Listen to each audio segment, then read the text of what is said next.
At RM Sotheby's, not all collector cars follow the rules.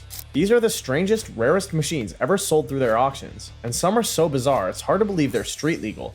Here are the top 10 strangest cars ever sold. This wasn't just a concept car, it was Lamborghini showing off, like really showing off. The Lamborghini Concept S is what happens when you take a Gallardo and rip it in half, literally. It's got two completely separate cockpits, no roof, and a sharp carbon fiber spine slicing down the center to funnel air straight into the engine. Only one of these exists, and it's sold at RM Sotheby's Monterey 2017 for $1.32 million. Here's the wild part, this isn't some museum prop, it actually drives. Lamborghini originally revealed it as a static display at the 2005 Geneva Motor Show, and people lost their minds. So they built one fully functional version, just one, and that's the one RM Sotheby's sold. The original plan? Build 100 units, but the engineering was such a nightmare, even Lamborghini tapped out after making the first, so it never reached production. This one-off is the only street-legal Concept S in existence. And yeah, it's legal to drive on public roads, but don't expect comfort. With zero roof and just a couple of tiny windshields, this thing sends wind blasting into your face from both sides. It keeps the standard 5-liter V10 6-speed manual and all-wheel drive from the Gallardo, but the driving experience is full of chaos. Bold detail, the split cockpit is so extreme, people online joked it's the ultimate car for a divorced couple that still shares a garage. Inside? Not much. Two stripped down leather seats, racing style controls, and barely any trim. Even the mirrors are F1 style, thin, wide, and made for drama. This wasn't built for comfort, it was built to make people stare, and it still does. So what do you think? Is this the most insane one-off Lambo ever built, or just proof that sometimes too much is never enough? The 1996 Zagato Raptor looks like a Lamborghini Diablo was reimagined for another planet.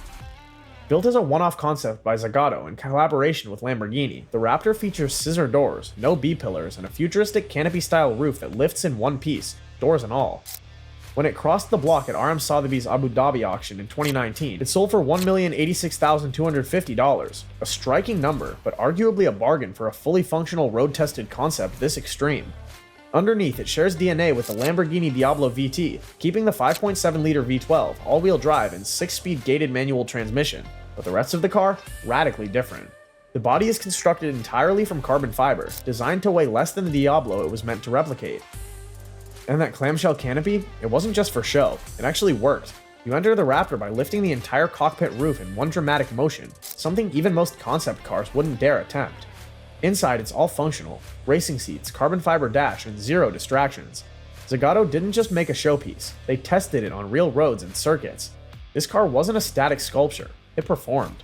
And who was bold enough to own it? That would be Hubert Fabry, a Swiss collector with a passion for ultra-rare prototypes and one-of-a-kind designs. His private collection reportedly includes cars so rare they've never been seen publicly, making the Raptor a perfect fit. Only one Raptor exists, no follow-up, no production run. Just a single uncompromising vision of what Lamborghini could have been. So if this landed in your garage, would you dare take it out or seal it behind glass forever? This ain't your grandpa's Dodge. This is a full-blown chrome-drenched piece of jet-age theater. The 1954 Dodge Fire Arrow 2 wasn't made to be practical. It was made to stop people in their tracks. Unveiled as part of Chrysler's Wild Dream Car series, the Fire Arrow 2 was built by Gaia in Italy, which explains the long, low body and razor-sharp styling. At first glance, it looks more like a vintage Ferrari than a Detroit Cruiser. The front is stretched with bullet-style bumpers, the tail fins are sleek and subtle, and the interior? White leather with lipstick red accents. Pure drama. It crossed the block at RM Sotheby's Monterey in 2021, and while the final sale price wasn't publicly disclosed, similar Fire Arrows have sold for well over $1 million. Here's where it gets wild. This car was never meant to exist as a driver. It was a concept built off a production Dodge chassis, but Gaia handcrafted the entire body. No tooling, no mass production, just pure design fantasy, hammered into reality by Italian craftsmen. The Fire Arrow 2 actually had no roof, no windows, no wipers, and barely any weather protection, because it was only ever meant to be seen in a showroom under perfect lighting. Under the hood, it ran a 241 cubic inch Red Ram Hemi V8, which was cutting edge for 1954, and despite being a showpiece, it could move. Chrysler even let a few journalists test drive it back in the day. One called it unreasonably fast for something that looks this delicate. This car was part of a 4-stage Fire Arrow design study. The Fire Arrow 4 would eventually inspire the production Dodge Firebomb and the dual Gaia. But Fire Arrow 2? It was the sweet spot, equal parts art, engineering, and theater. You think concept cars today are bold? Back in the 50s, they were making space-age sculptures on wheels and actually driving them around. Coming up next, an Italian coupe that looks like a shrunken Cadillac with fins, and it's even weirder than it sounds. This one's got serious "what am I looking at" energy. It's called the Fiat 1200 Wonderful Coupe, and yes, Wonderful was literally the name. Designed by Vignale in 1958, it's a tiny Italian coupe with American tail fins, a Targa-style roof before Porsche made it a thing, and a wraparound windshield that makes it look like a bubble-top spaceship. This was Vignale flexing their creativity, trying to blend Italian compactness with the flashy cues of 50s Detroit. The result? A car that looks like a Cadillac shrunk in the wash, and somehow it works. The car is built on a humble Fiat 1200 platform, but Vignale completely rebodied it in lightweight metal. You get a full panoramic windshield, a removable roof panel, high-finned rear arches, and more chrome than seems legal on a car this small. It's eccentric, confident, and rare. Only one is confirmed to exist in this exact configuration. It was cataloged by RM Sotheby's for their Scottsdale auction, and while it didn't grab headlines with $1 million bid, collectors and design freaks still lose their minds over it. Now, what makes this one so fascinating isn't performance, it's design history. The Targa-style roof panel predates Porsche's famous Targa by several years. That removable middle section? Vignale was playing with open-air flexibility way before it was cool. Combine that with rear fins that belong on a Chevy Bel Air and front-end curves from a Ferrari 250 GT, and you've got a true design mashup. Inside, it's pure retro futurism. Stripped seat fabric, jet-age switches, and gauges laid out like a jukebox dashboard. It's part cocktail lounge, part micro GT. It's a car that asks, what happens when Italian design tries to out-America America? Alright, now this one's a total oddity. The 1965 Neckar Mistral is what happens when a Fiat 1500 goes on vacation and comes back looking like a junior Ferrari. Built by Ciata and designed by Giovanni Michelotti, this little coupe came from Germany's Neckar Automobilwerke, a subsidiary of Fiat at the time. Basically, it's Italian under the skin, but born and assembled in Germany, a proper identity crisis on wheels. So why is it on this list? Because despite looking sharp and sporty, it's super obscure. Most people have never heard of it, and that's kind of the point. It's one of those weird cross-brand experiments that quietly slipped through the cracks of automotive history. A fun twist, this had a fiberglass body, super rare for its time, especially on a mass-produced platform. That made it lightweight and kind of ahead of the curve for the mid-60s. Underneath, it still ran a basic Fiat 1500 engine, nothing wild, but the vibe? Pure Euro chic. When RM Sotheby sold one at Essen in 2020, it went for just €10,725. That's around 12,200 USD. For a one-off Ciata-designed coupe with Italian flair, that's practically stealing. Also, just look at it. The body lines are clean and angular, with a sweeping roofline and tidy proportions that honestly make it look like a baby Maserati Sebring. This was Michelotti flexing, taking everyday parts and turning them into something special. It's the kind of car you park at a show and instantly get strangers walking up to ask, wait, what is this? Quick pause, if you're into weird, rare, and one-off rides like this, hit that like button and subscribe for more insane auction finds and forgotten gems. We've got even stranger stuff coming up next, so don't miss it. This next one isn't just strange, it straight up messes with your brain.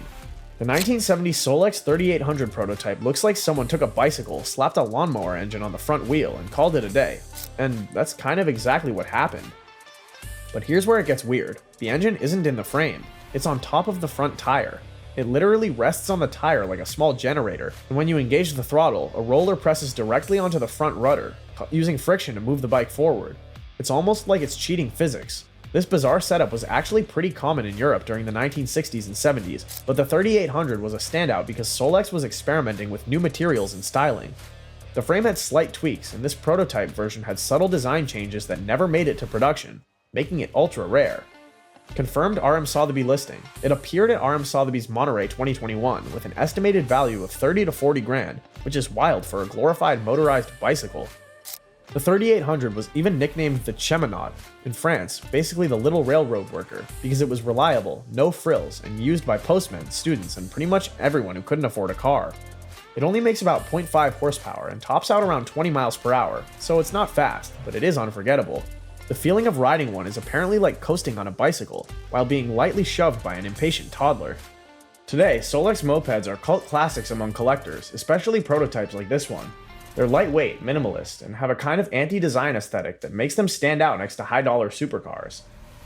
So, would you rather show up to a car meet in $1 million Lambo, or casually roll in on a front-wheel drive French moped prototype? Now we're heading deep into DIY race car territory, and this one's got that wild back garage genius energy. The Fournier Marcadier Barquette FM01 isn't just rare, it's obscure even to race car nerds. Built in 1964 by Pierre Fournier and Gerard Marcadier, two French engineers who basically said, "We can build a better Le Mans car in our own workshop." This was one of France's first real attempts at a lightweight privateer racer. Think of it as France's answer to the Lotus 7, only even more stripped down. No roof, no frills, just a feather-light body, tiny footprint, and a chassis so thin it looked like it might fold in half if you sneezed on it. But man, was it fast for what it was. It weighed around 400 kilograms, 880 pounds, and was designed to run small displacement engines, often tuned Renault, Peugeot, and Simca motors, making the power-to-weight ratio pretty impressive for its size. And despite its home-built origins, it competed in regional races across France, especially hill climbs and endurance events. The one sold by RM Sotheby's was part of their European sale, and it went for €20,350. Not a big number, but considering how rare it is, that's a steal for a car with real racing pedigree. Here's what makes it extra charming. The bodywork was so minimal, you could actually see the suspension working as it cornered. It looked fast even when it wasn't moving, like a fiberglass canoe strapped to a lawn chair. And the best part? Every one of these cars was slightly different. Since most were hand-built or assembled by racers themselves, no two FMO1s were exactly alike. This thing isn't about luxury or status, it's about raw, visceral connection to the road. Would you trust a car like this to hit 100 miles per hour on a narrow mountain pass? Next up is a luxury coupe that tried to fool you into thinking it was British royalty, when in reality, it was just a fancy Opel in disguise. This one's a bit of a mystery in a tailored suit. The 1974 Bitter CD might look like something you'd see in a James Bond garage, but under that sharp Italian designed exterior, it's all German. Opel German. The story goes like this. Eric Bitter, a former racer and magazine publisher, decided to build his own GT car after Opel shelved its in-house CD project. Bitter stepped in, borrowed the Opel Diplomat's chassis and Chevrolet V8, and sent the styling job to Pietro Frua, the same guy who did several Maseratis. While Frua's involvement is widely reported by enthusiasts and vintage auto publications, it's rumored rather than officially documented. Even auction catalogs have phrased it as believed to be designed by Frua. What's confirmed is this. The car packed a 5.4-liter Chevy V8, around 230 horsepower, with either a manual or 3-speed automatic. Performance? Decent. Styling? That's where it crushed it. Only 395 units were ever built between 1973 and 1979. That's confirmed, making it rarer than a lot of 70s-era Italian exotics. And while it wasn't a household name, it quietly became a collector's oddity. Here's a cool twist. Despite its obscurity, the Bitter CD came with high-end features, Recaro seats, power windows, wood trim, and a cabin that wouldn't look out of place in a Maserati or BMW 6 Series of the time. The one sold at RM Sotheby's Essen auction wasn't just turning heads, it left people confused. Some even mistook it for a Ferrari 400. So here's a thought, would you rather show up in something everyone's seen on a poster, or a car so rare even collectors have to Google it? This next one's not elegant, it's not powerful, and it's definitely not subtle. But the 1966 Austin Healey Sprite Arkley, it might be the most lovable misfit on the list. So here's what you're looking at. It started life as a humble Sprite, a tiny British roadster built for cheap thrills and weekend racing. But in the 70s, a guy named John Britton, not the motorcycle designer, thought it needed more personality, and maybe a little fiberglass. He created the Arkley SS body kit, which completely replaced the front and rear of the car with retro-styled fenders, a curved nose, and a tail that looked like half Morgan, half cartoon. Fun twist, Arkley conversions were basically born in a shed behind a pub in England. You could buy the kit, bolt it onto your old Sprite or MG Midget, and instantly give you a vintage hot rod vibe. That's what makes these cars weird, not because they're rare, though they are, but because each one's different. Every build was owner modified, meaning no two Arkley Sprites were exactly alike. The one that sold at RM Sotheby's Essen in 2020 for just €1,210, about $1,300, was a total oddball. Bright blue paint, oversized headlights, and rear fenders that looked like something off a 1930s roadster. It was loud, in color, in shape, and in attitude. And while there's very little documentation on this exact car, like who built it, when, or what mods it had, the sale made it clear. Someone thought it was worth preserving. It's a car you buy because it makes you smile, not because you're chasing lap times or concourse trophies. Some say Arkley Sprites were built from wrecked or rusted out Sprites, brought back to life with a bolt-on kit and some weekend wrenching. That's not confirmed for this example, but it's definitely in the spirit. So here's the question, if a car makes 0 sense, but it makes you laugh every time you see it, doesn't that kind of make it perfect? At first glance, you'd probably never guess this weird little wedge was based on a Mini, but the 1969 Marcos Mini MK4, it's basically a go-kart wearing a spaceship costume. Now here's the deal, Marcos was a small British sports car company that did things their own way. They loved wood chassis, fiberglass bodies, and designs that looked nothing like your average British car. The Mini MK4 was their smallest creation, a front-wheel drive coupe built on a mini subframe with an ultralight fiberglass shell and seriously low-slung profile. This one sold from the Petite Jean collection at RM Sotheby's for just €5,280, or about $5,900. And yeah, that's peanuts in collector car terms, but don't let the price fool you. This thing is rare. Marcos only made a handful of mini-based variants, and most have long since disappeared. Strange twist, you actually sat lower than you would in a regular Mini, even though it used the same underpinnings.